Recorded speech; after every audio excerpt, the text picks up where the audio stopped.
Hi NF explains here. पिछले episode में हमने देखा कि तुदासा में झामियान को यह पता चला कि उनके गुरु यावलाओ को पील टॉवर के 3 बड़े लीडर्स ने डेथ सोल माउंटेन में कैद कर रखा है। जैसे ही झामियान को यह सच पता चलता है, उन्होंने तुरंत एल्डर फेंग जियान को मैसेज भेजा और खुद हेवन एक्सटिंक्शन सील सीखने की प्रैक्टिस शुरू कर दी ताकि सही वक्त पर इसे इस्तेमाल कर सके। दूसरी तरफ एल्डर फेंग जियान के साथ आयरन स्वॉर्ड मास्टर भी झामियान की मदद के लिए आते हैं, क्योंकि यावलाओ मास्टर ने कभी उनकी मदद की थी। झामियान को यह भी पता चलता है कि हॉल ऑफ सोल में कई डोजोंग लेवल के योद्धा मौजूद हैं, जिनमें 5 बड़े मास्टर्स भी शामिल हैं। लेकिन झामियान की अपनी टीम में भी 4 डोजोंग लेवल के वॉरियर्स थे। उनकी टीम धीरे धीरे डेथ सोल माउंटेन की तरफ बढ़ रही थी, जब रास्ते में उनका सामना एक खतरनाक डेमोनिक स्टोन ईटिंग एंड से होता है, जिसने एक डोजोंग लेवल योद्धा को मार दिया। दूसरी तरफ हमारी प्यारी और शरारती जिया ने उस चींटी की रानी को अपना पालतू बना लिया, जिसके बाद टीम को हॉल ऑन ऑफ सोल के लोकेशन का पता चल गया। अब कहानी वहीं से आगे बढ़ती है, जहां हॉल ऑन ऑफ सोल के बाहर डेथ सोल माउंटेन पर बहुत सारे कौवे उड़ रहे थे। इन कौवों को दुश्मन की सुरक्षा के लिए इस्तेमाल किया जा रहा था, लेकिन जिया के स्टोन ईटिंग एंड्स ने वहां पहुंचकर सारे कौवों को खत्म कर दिया। इसके बाद जिया ने झामियान से कहा, मैंने अपनी जादुई चींटियों से सारे दुश्मनों का काम तमाम कर दिया, अब हम आसानी से हॉल ऑफ सोल में जा सकते हैं। झामियान ने एल्डर फेंग जियान से कहा कि वह अपनी सोल आइज का इस्तेमाल करके यह देखें कि अंदर कितने डोजोंग लेवल मास्टर्स मौजूद हैं। फेंग जियान ने अपनी सोल आइज से देखा और बताया कि अंदर हमारी जानकारी सही है, वहां पर 5 डोजोंग लेवल मास्टर्स हैं और उनके साथ कई अन्य योद्धा भी। झामियान ने अपनी टीम को प्लान समझाते हुए कहा कि Jia, poison girl, master Dianhao, iron sword master और एल्डर फेंग जियान मेरे डेमोनिक सोल पपेट्स के साथ मिलकर उन 5 बड़े मास्टर्स को रोके। जब आप सभी उनका ध्यान भटकाएंगे, तब मैं अपने गुरु यावलाओ को ढूंढने की कोशिश करूंगा। जैसे ही मैं उन्हें पालूंगा, हम यहाँ से निकल जाएंगे। उन्होंने जिया से यह भी कहा कि वह अपने डेमोनिक स्टोन ईटिंग एंड्स का इस्तेमाल करके बाकी योद्धाओं को चुपचाप खत्म करे। इस पर जया मुस्कुराकर बोली, चिंता मत करो, यह तो मेरे लिए बहुत आसान है। इसके बाद झामियान ने अपनी टीम से कहा, चलो अब बचाव अभियान शुरू करते हैं। जिया ने सबसे पहले अपनी स्टोन ईटिंग एंड्स को हॉल ऑफ सोल के अंदर भेजा, जो इतनी छोटी थी कि गार्ड्स उन्हें देख ही नहीं पाए। चींटियों ने एक गार्ड को मार दिया, जिससे बाकी गार्ड्स चौंक गए। जब वे इधर उधर देखने लगे, तो चींटियों ने हमला कर दो और गार्ड्स को भी खत्म कर दिया। कुछ ही देर में वहां 3 और गार्ड्स आए, जिनमें से 2 को चींटियों ने फिर से मार दिया। आखिरी गार्ड जब अपने साथियों को मरते हुए देखता है तो हैरान रह जाता है। वह इधर उधर देखता है और सोचता है कि ये गार्ड्स एक एक करके कैसे मर रहे हैं। कुछ समझ नहीं आने पर वह तुरंत अपने सीनियर्स को रिपोर्ट करने के लिए भागता है। दूर से ही वह अपने सीनियर्स को आवाज लगाता है। एक सीनियर उसकी आवाज सुनकर चौकन्ना हो जाता है और पूछता है, वहाँ क्या हो रहा है? तभी अचानक दिखता है कि आखिरी गार्ड भी हवा में उछलकर मारा गया। यह देखकर सीनियर्स पूरी तरह चौंक जाते हैं। ध्यान से देखने पर उन्हें समझ आता है कि इन मरे हुए गार्ड्स के शरीर से स्टोन ईटिंग एंड्स निकल रही हैं। सीनियर समझ जाता है कि उन पर स्टोन ईटिंग एंड्स ने हमला किया है, लेकिन वो सोचता है, आखिर ये चींटियां हम पर हमला क्यों कर रही हैं? जरूर कुछ गड़बड़ है। इससे पहले कि वह इस खबर को डोजो एक्सपर्ट तक पहुंचा पाता, अचानक एंट क्वीन वहां आ जाती है। वह बिजली की रफ्तार से चलती है और वहां मौजूद सीनियर कल्टीवेटर्स को तुरंत मार देती है। यह देखकर हमें समझ आता है कि क्यों iron sword master in stone eating and से इतना डरता था। लेकिन बाहर इतना शोर शराबा होने के कारण अंदर मौजूद डोजो लेवल एक्सपर्ट्स को भी इस हमले के बारे में पता चल जाता है। गुस्से में वे कहते हैं, आखिर इतनी हिम्मत किसकी हुई जो हमारे हॉल ऑफ सोल में घुसने की कोशिश कर रहा है? 4 डोजनो लेवल एक्सपर्ट्स और कई डोजनो लेवल कल्टीवेटर्स तुरंत बाहर टेलीपोर्ट हो जाते हैं। वहीं दूसरी तरफ एल्डर फेंग जिया बड़ी स्टाइल में एक स्पेस टाइम क्रैक पोर्टल खोलते हैं, जिससे झामियान और उनके साथी भी दुश्मनों के सामने आ खड़े होते हैं। झामियान देखता है कि सामने खड़े 4 डोजों में से एक ओल्ड मुगु है, जिसे देखकर वह गुस्से में आ जाता है। दूसरी तरफ ओल्ड मुगु भी झामियान को देखकर हैरान होकर कहता है, तुम झामियान, तुम अभी तक जिंदा हो? मुझे लगा था कि तुम स्टार टेरिटरी में मर चुके होगे। यह सुनकर झामियान मुस्कुराते हुए कहता है, ये सब तुम्हारी मेहरबानी है। मैं न सिर्फ वहां जिंदा बचा, बल्कि मैंने 3000 बर्निंग फ्लेम्स पर भी कब्जा कर लिया। यह सुनकर मुगु के साथ खड़ा एक और कल्टीवेटर झामियान की तरफ इशारा करके कहता है, तुम झामियान हो? मुझे लगता है हमने पहले भी मुलाकात की है, क्या तुम्हें याद है? यह सुनकर झामियान को याद आता है कि यह वही गार्डियन है जिसने 2 बार उस पर हमला करके उसकी आत्मा की शक्ति को खत्म करने की कोशिश की थी। जामियान हंसते हुए कहता है, ओह, तो तुम वही बेकार गार्डियन हो जिसने मुझे 2 बार मारने की कोशिश की लेकिन हर बार फेल हो गया। यह सुनकर गार्डियन गुस्से से लाल हो जाता है और कहता है, अरे चूहे, लगता है तुम्हें अपनी औकात भूल गई है। पहले तो तुमने हॉल ऑफ सोल में घुसने की गलती की और अब मेरे सामने खड़े होकर बहस कर रहे हो। इसके बाद वह एल्डर फेंगजियान की तरफ देखकर कहता है, और आप मास्टर फेंगजियान, क्या आपको अंदाजा है कि यहाँ हमला करने का नतीजा क्या हो सकता है? आपकी पूरी स्टार फॉलिंग पवेलियन तबाह हो सकती है। यह सुनकर फेंगजियान शांत स्वर में जवाब देते हैं, तुम किसकी बात कर रहे हो? मैं तो रात को थोड़ा मजे करने निकला था और तुम जैसे पावरफुल कल्टीवेटर्स का सामना हो गया। मैं तो बस तुमसे हाथ मिलाने आया हूँ, लेकिन पावरफुल कल्टीवेटर्स से लड़ने में मुझे अलग ही मजा आता है। मास्टर फेंगजियान अपनी विंड टॉर्नेडो टेक्निक से चारों डोजियो कल्टीवेटर्स को तुरंत अटैक कर देते हैं। फिर वह झामियान से कहते हैं, तुम अंदर जाओ और मास्टर याओ लाओ को ढूंढो। इसके बाद ओल्ड मुगु मजे लेते हुए अपनी चेन तकनीक से झामियान को रोकने की कोशिश करता है ताकि वह आगे न बढ़ पाए। लेकिन इससे पहले कि चेन तकनीक उसे पकड़ती, पॉइजन गर्ल एकदम कूल अंदाज में झामियान के सामने आ जाती है और सिर्फ एक हाथ से चेन तकनीक को रोक देती है। फिर वह अपनी शक्तियों से उसे पूरी तरह नष्ट कर देती है और इस तरह 4 डोजो कल्टीवेटर्स के खिलाफ फाइट शुरू हो जाती है। इसमें मास्टर त्यान हाओ और जामियान का डेमोनिक सोल पपेट भी शामिल हो जाता है और लड़ाई में भाग लेता है। लेकिन दूसरी तरफ सीन बदलकर झामियान की तरफ आता है। वह हॉल ऑफ सोल में अंदर जाने की कोशिश कर रहा था। तभी अचानक वही गार्डियन उसके सामने आ जाता है। वह झामियान को अपनी पाम तकनीक से फंसा लेने की कोशिश करता है। जामियान ये देखता है और अपने heavenly lotus heart burning flame को एक्टिवेट करता है। इससे वहां एक जबरदस्त धमाका होता है। धमाके के साथ जामियान फुर्ती से फुरों से कूदकर पीछे की ओर चला जाता है। सामने खड़ा गार्डियन देखता है और सोचता है, यह डोजो लेवल एक्सपर्ट वाकई बहुत मजबूत है। वहीं गार्डियन भी उसे देखता है और कहता है, कोई फर्क नहीं पड़ता कि तुम कितने टैलेंटेड हो, लेकिन आज तुम यहीं मारे जाओगे। फिर गार्डियन टीजेट के साथ झामियान की ओर बढ़ता है। गार्डियन ने एक प्रोपल्शन तैयार किया हुआ था, लेकिन इससे पहले कि वह झामियान के पास पहुंच पाता, अचानक झामियान का डेमोनिक सोल पपेट सामने आता है और गार्डियन के हमले को अपने शरीर पर ले लेता है। यह हमला इतना खतरनाक था कि वहां एक बड़ा स्पेस टाइम क्रैक पोर्टल खुल जाता है, लेकिन झामियान का डेमोनिक सोल पपेट इसे बिल्कुल नजरअंदाज कर देता है। गार्डियन हैरान हो जाता है और फिर झामियान से मुस्कुराते हुए कहता है, तुम्हारा यह इरादा तो मुझे नहीं, बल्कि इसे देखो। और तभी झामियान के डेमोनिक सोल पपेट ने गार्डियन पर टीजेट से हमला शुरू कर दिया। इस मौके का फायदा उठाकर झामियान हॉल ऑफ सोल में दाखिल हो जाता है। यह देखकर गार्डियन बिल्कुल खुश नहीं होता। वह झामियान को पकड़ने के लिए दौड़ पड़ता है, लेकिन इससे पहले कि वह झामियान तक पहुंचता, झामियान का डेमोनिक सोल पपेट फिर से आता है और गार्डियन को एक जबरदस्त किक मारकर साइड में फेंक देता है। गार्डियन परेशान होकर अपनी टीम के बाकी कल्टीवेटर्स को कहता है, जाओ उस लड़के को पकड़ो, चाहे जिंदा या मरा, उसे अंदर जाने से मत रोकना। डोजो लेवल कल्टीवेटर्स झामियान का पीछा करने के लिए बढ़ते हैं, लेकिन तभी अचानक पॉइजन गर्ल उनके रास्ते में आ जाती है। वह अपनी जहर की शक्ति से पूरे इलाके में जहर फैला देती है। यह देखकर एक डोजोंग कल्टीवेटर आता है और अपने दोस्तों से कहता है कि वे ध्यान रखें, अभी हवा में बहुत जहर है, तो सांस मत लो। इसके बाद सीन दूसरी तरफ जाती है, जहां जियान, जो आत्मा के हॉल में घुस चुका था, दिखता है। उसी वक्त वह अपनी 3000 लाइटनिंग टेक्निक का इस्तेमाल करते हुए तेजी से भाग रहा था और अपने मास्टर डेविल को ढूंढ रहा था। लेकिन अचानक कुछ कल्टीवेटर्स जो आत्मा के हॉल से थे सामने आ गए। जियान को देखकर वे कहते हैं, बच्चों, लगता है तुम गलती से यहाँ आ गए हो, अब तुम यहाँ से जिंदा नहीं निकल पाओगे। फिर वे अपनी चेन टेक्निक से जियान पर हमला करने लगते हैं। दूसरी ओर जियान की स्पीड बहुत तेज थी। वह बहुत जल्दी मूव कर रहा था और हर चेन अटैक से बच रहा था। लेकिन फिर भी आत्मा के हॉल के कल्टीवेटर्स ने उसे रोकने की पूरी कोशिश की।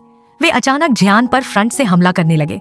जियान ने इसे देखा और तुरंत कूदकर उनके हमलों से बचा लिया और फिर उसने तुरंत एक कल्टीवेटर को पैर से पकड़ा और दूसरे के चेहरे पर मार दिया। उसी समय जियान बड़ी शांति से जमीन पर खड़ा हो गया। फिर अचानक उन 4 डोजोंग कल्टीवेटर्स ने अपनी ताकत एकत्र की और एक बहुत बड़े अजगर में बदल गए, जो जियान की ओर बढ़ रहा था। जियान बिल्कुल भी डरने वाला नहीं था, बल्कि उसने एटीट्यूड के साथ कहा, तुम 4 साधक अजगर के रूप में बदल गए हो, लेकिन तुम मेरे रास्ते में कैसे आ सकते हो?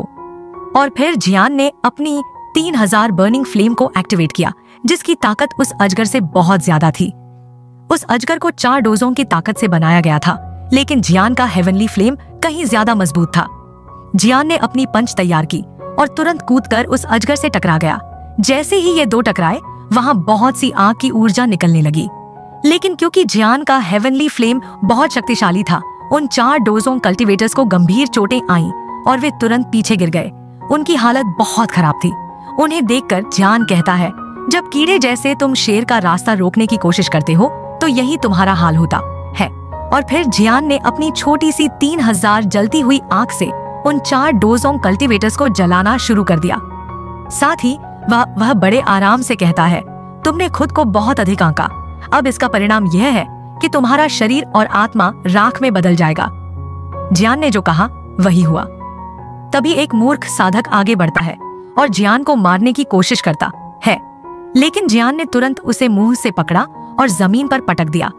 फिर उसने थोड़ा दबाव डालते हुए उससे पूछा, जल्दी अपना मुंह खोल और मुझे बताओ कि मास्टर डेविल कहाँ बंद है।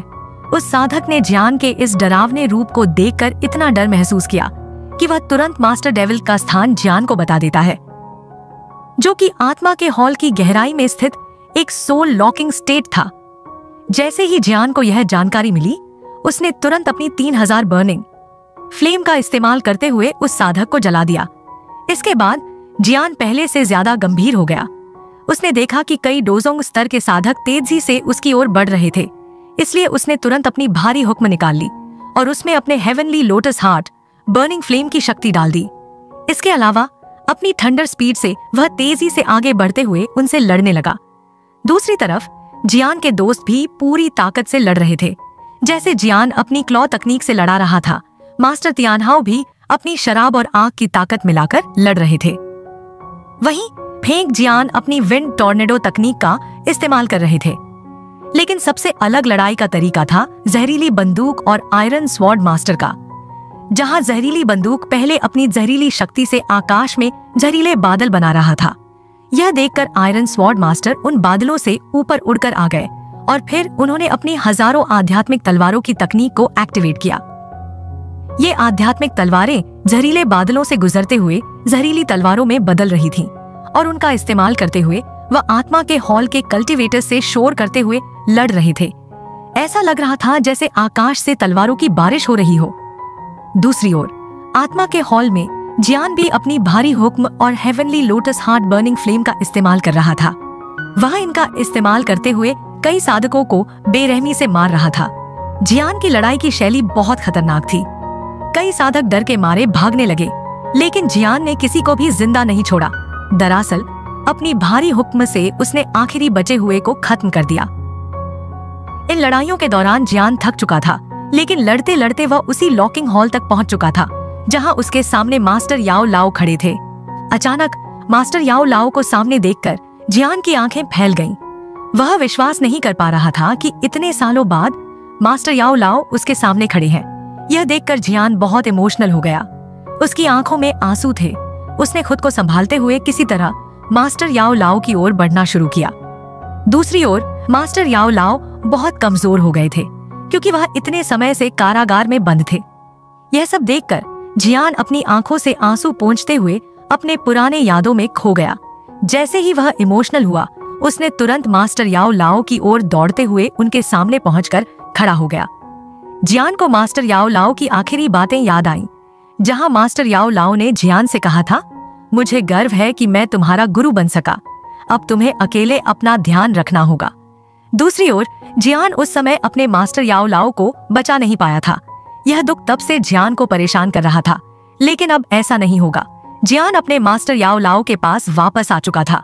दूसरी तरफ भले ही मास्टर याओ लाओ की हालत खराब थी, वह अपनी आंखें खोलते हैं और उन्होंने देखा कि जियान उनके सामने रो रहा था। जियान पहले बहुत बदल चुका था, फिर भी मास्टर याओ लाओ ने उसे पहचान लिया। इसे देखकर वह कहते हैं, जियान यह तुम हो? दूसरी ओर जियान भी जवाब देता है, हाँ गुरु, यह मैं हूँ। यह सब कहकर इमोशनल जियान अचानक गुस्से में आ जाता है। वह अपने मास्टर याओ लाओ से कहता है, चिंता मत करो, मैं तुम्हें जल्दी यहाँ से निकाल लूंगा। यह कहते हुए जियान ने अपनी heavenly lotus heart burning flame की शक्ति उस जेल के गठन पर लगानी शुरू की। और इस शक्ति को बढ़ाते हुए अचानक जियान उस संरचना को नष्ट कर देता है। जैसे ही फॉर्मेशन टूटा, मास्टर याओ लाओ की चेन भी टूट गई। कमजोरी की वजह से वो गिरने लगे। ये देखकर जियान ने तुरंत अपनी थंडर स्पीड एक्टिवेट की और फटाफट मास्टर याओ लाओ को पकड़ लिया। जियान ने उन्हें सहारा देकर खड़ा किया। इस वक्त मास्टर याओ लाओ बहुत कमजोर लग रहे थे। फिर सीन बाहर की लड़ाई पर चला जाता है। यहाँ हम देखते हैं कि पत्थर खाने वाली चींटियां इन साधकों को बुरी तरह से काट रही हैं। यहाँ चींटियां इतनी ज्यादा हैं कि साधकों को लड़ने में मुश्किल हो रही है। इसका फायदा उठाकर जियान भी कई साधकों को मार देता है। ये सब करने के बाद जियान ने आखिरी साधक को देखा और कहा, अब तेरा नंबर है। यह सुनकर वो डरकर भागने लगा, लेकिन चींटी रानी ने उसे जाने नहीं दिया। वो तुरंत पीछे से हमला करती है और उसे मार डालती है। फिर चींटी रानी जियान के पास आती है और बड़ी समझदारी से उसके पास खड़ी हो जाती है। जियान भी उसकी तारीफ करता है। अब आखिरी में हम मास्टर फेंग जियान को देखते हैं, जो मुझे के साथ एक जोरदार लड़ाई लड़ रहे थे। दोनों की स्पीड इतनी तेज थी कि हर वार से चारों ओर खतरनाक ऊर्जा फैल रही थी, जिनमें से 5 हॉल ऑफ सोल के एक्सपर्ट थे और बाकी 5 जियान के दोस्त। इन्हें सामने देखकर मास्टर फेंग जियान ने कहा, तुम लोग बहुत बुरा कर चुके हो, आज तुम्हारी सजा होगी। ये सुनकर मुझे जोर से हंसते हुए बोला, मास्टर फेंग, क्या तुम इतने बेवकूफ हो? मुझे बिल्कुल नहीं लगा था कि तुम इतना सोचोगे। ये डेड सोल माउंटेन एक बहुत महत्वपूर्ण जगह है। यहाँ हॉल ऑफ सोल ने कई एल्केमिस्ट की आत्माओं को कैद किया हुआ है और उन एल्केमिस्टों का हमारे मिशन में बहुत बड़ा रोल है। उनमें से एक है मास्टर याओ लाओ। तो तुम क्या सोचते हो, हॉल ऑफ सोल इतना बेवकूफ है कि सिर्फ 5 डोजोंग के साधकों को छोड़ देगा? हमने तुम सबको बेवकूफ बना दिया, क्योंकि हमारे साथ यहाँ और भी कोई है। ये सुनकर मास्टर फेंग जियान थोड़े चौंके। वहीं मुझे हंसते हुए बुरी ताकतें निकालने लगा, जैसे वो आखिरी साधक को बाहर लाने का इशारा कर रहा हो। इस बीच सीन वापस हॉल ऑफ सोल में चला जाता है, जहां हम देखते हैं कि फेंग जियान ने मास्टर याओ लाओ को आजाद कर दिया था और धीरे धीरे उन्हें सहारा देते हुए बाहर ले जा रहे थे। मास्टर याओ लाओ ने कमजोरी की स्थिति में फेंग जियान से कहा, मुझे पता था कि एक दिन मुझे यहाँ से आजादी मिलेगी। इस पर फेंग जियान शर्मिंदा होते हुए बोला, कृपया मुझे माफ कर दीजिए मास्टर, मैंने बहुत देर कर दी और इस दौरान आपने बहुत दुख उठाया। मास्टर याओ लाओ मुस्कुराते हुए बोले, तुमको ये कहने की जरूरत नहीं है। मुझे पता था कि फेंग भाई तुमसे साथ आकर मुझे बचाने आएंगे, और ये सच भी था। जियान मुस्कुराते हुए बोला, हाँ, फेंग भाई के अलावा और भी कुछ साथी आए हैं। तुम्हारे पुराने दोस्त आयरन स्वॉर्ड मास्टर भी हमारे साथ हैं। वो बाहर उन 5 डोजोंग लेवल के साधकों से लड़ रहे हैं। मास्टर याओ लाओ ने कहा, आयरन स्वॉर्ड मास्टर, मुझे नहीं लगा था कि वो मुझे बचाने के लिए यहाँ आएंगे। जियान ने कहा, हम बाद में इन सब बातों पर चर्चा करेंगे, अभी तुम्हारी जान बचाना ज्यादा जरूरी है। जियान ये कह ही रहा था कि अचानक उसे किसी की मौजूदगी का एहसास हुआ, लेकिन जब उसने इधर उधर देखा तो किसी को नहीं पाया। मास्टर याओ लाओ ने भी उस आभा को महसूस किया और उन्होंने जियान से कहा, यहाँ हॉल ऑफ सोल का कोई और एक्सपर्ट है, हमें जल्दी से यहाँ से बाहर निकलना होगा। जियान ने हामी भरते हुए मास्टर याओ लाओ को सहारा दिया और बाहर उड़ने की कोशिश करने लगे। लेकिन उड़ते हुए जियामियन को यह एहसास हुआ कि जितनी भी बार वो उड़ने की कोशिश करता, वो हमेशा वही जगह वापस आ जाता, जैसे यहाँ कोई छुपा हुआ ट्रैप है जिसके बारे में जियामियन को कोई जानकारी नहीं थी, और वही ट्रैप उन्हें यहाँ से भागने नहीं दे रहा था। जैसे ही जियामियन ने ये महसूस किया, उसने अचानक किसी के जोर से हंसने की आवाज सुनी। मास्टर याओ लाओ कह रहे थे, तुम्हें मानना पड़ेगा, तुम्हारा शिष्य सच में बहुत लॉयल है। उसने हॉल ऑफ सोल में घुसने की हिम्मत की तुम्हें बचाने के लिए, भले ही उसे पता था कि हॉल ऑफ सोल कभी किसी को माफ नहीं करता। जियामियन और मास्टर याओ लाओ ये सब सुन रहे थे। तभी उन्होंने हवा में 2 बड़ी चमकती हुई आंखें देखी। ये किसी हॉल ऑफ सोल के मास्टर की थीं, जो जामियन के सामने आकर कह रहा था, तुम्हें मानना होगा, मुझे तुम्हारी बहादुरी देखकर हैरानी हो रही है। जामियन भी उस मास्टर को देखकर चौंका हुआ था, क्योंकि उसकी पावर लेवल बहुत हाई थी। और इसी खतरनाक मोड़ पर हमारा एपिसोड यहीं खत्म होता है।